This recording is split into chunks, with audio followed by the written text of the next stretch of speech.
আসসালামু আলাইকুম গাইস এইটো 46 নম্বৰ দাঁত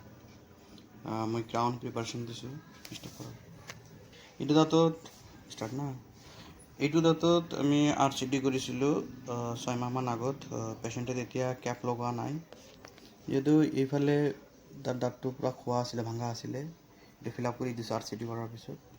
এতিয়া আমি ক্ৰাউন প্ৰিপাৰেশ্যন দিছোঁ আছে কেনেকৈ দাঁতটো চাৰিওফালে এনেকৈ কটা হয়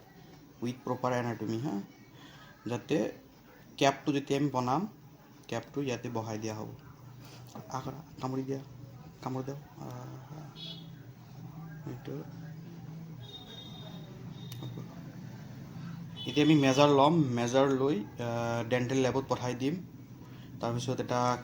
ক্ৰাউন আহিব বা কেপ আহিব তাতে ইয়াতে লগাই দিম এতিয়া মই LG নেট মিক্সিং কৰি আছোঁ ইমপ্ৰেশ্যনৰ কাৰণে LG নেটৰ ঠিক ক্ৰিমি লেয়াৰ বনোৱা হয় বনাই ইমপ্ৰেশ্যন ট্ৰেত বহাই লোৱা হয় ইমপ্ৰেশ্যন ট্ৰে আপাৰ আৰু লোৱাৰ বেলেগ থাকে ওপৰৰ পাৰিৰ কাৰণে বেলেগ এইটো তলৰ পাৰিত মই ইমপ্ৰেশ্যন লৈ আছোঁ পেচেণ্টৰ মুখত জেণ্টেলি ভৰাই দিয়া হয় ভৰাই লাহেকৈ এটা প্ৰেছাৰ দি পেচেণ্টক কামুৰিবলৈ দিয়া হয় আৰু ইমপ্ৰেশ্যনটো এতিয়া ট্ৰেত আহিব তাৰ ওপৰত কাষ্ট বনাই কাষ্টটো লেবত পঠাই দিয়ে আৰু লেবে এইটো কাষ্টৰ ওপৰত ধুনীয়াকৈ এটা ক্ৰাউন বনাই পঠাই দিয়ে ইমপ্ৰেশ্যন লৈ মই কাষ্ট দুটা বনাই লেবত পঠাই দিছিলোঁ লেবে এইটো PFM ক্ৰাউন বনাই পঠাই দিছে PFM ক্ৰাউনটো ভিতৰত মেটেল থাকে ওপৰত পৰ্চিলিন বা দাঁতৰ হোৱাইট কালাৰৰ কোটিং থাকে যাক চিৰামিক কোটিং বুলি কোৱা হয় বহুত প্ৰকাৰৰ ক্ৰাউন আছে জিৰকনিয়া ক্ৰাউন বা ৱাল চিৰামিকো কিছুমান পোৱা যায় তো এনেকৈ বনাই আমি লেবত পঠাই দিওঁ কাষ্টটো ওপৰৰ পাৰি ইমপ্ৰেশ্যন লৈছিলোঁ ওপৰৰ পাৰি কাষ্ট বনাইছোঁ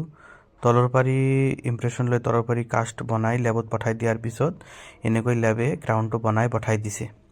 এইটো ক্ৰাউনটো পেচেণ্টৰ মুখত লগাই চাওঁ কেনেকুৱা লাগে এতিয়া পেচেণ্টৰ মুখত লগাই দিওঁতে অলপ কেতিয়াবা টাইম লাগে কেতিয়াবা সোনকালে হৈ যায় ফিট হৈ যায়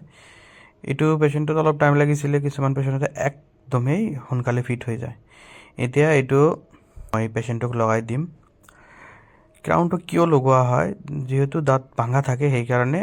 ক্ৰাউনটো লগাব লাগে RCT কৰা দাঁত ভাঙি যোৱাৰ চান্স থাকে সেইকাৰণে ক্ৰাউন লগাব লাগে বহুত দিনৰ মূৰত কেতিয়াবা যদি ক্ৰাউন নলগাওঁ তেতিয়াহ'লে দাঁত ভাঙি যায় আকৌ পেচেণ্টে কমপ্লেইন কৰে সেইকাৰণে যদি আপুনি RCT কৰিছে ক্ৰাউনটো লগাই ল'ব যিমান সোনকালে পাৰে নহ'লে পিছলৈকে দাঁত ভাঙি গ'লে আকৌ কেতিয়াবা ক্ৰাউন লগাব পৰা অৱস্থাত নাথাকে তেনে ক্ষেত্ৰত দাঁত এক্সট্ৰাকশ্যন কৰিব লাগে এইটো পেচেণ্টে 6 মাহ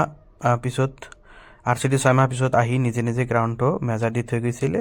আজি পুৰা ফিট কৰি এতিয়া মই লগাই দিলোঁ চিমেণ্টেশ্যনৰ বাকী আছে এইটো চিমেণ্টেশ্যন কৰি লগাই দিয়া হয় পুৰা ফিট হৈ গৈছে মাৰ্জিন পুৰা ফিট ধুনীয়াকৈ মেজাৰটো ল'ব পাৰিলে বা প্ৰিপাৰেশ্যন দিব পাৰিলে ক্ৰাউন বহুত ধুনীয়া হয় thank you comment like and share my video'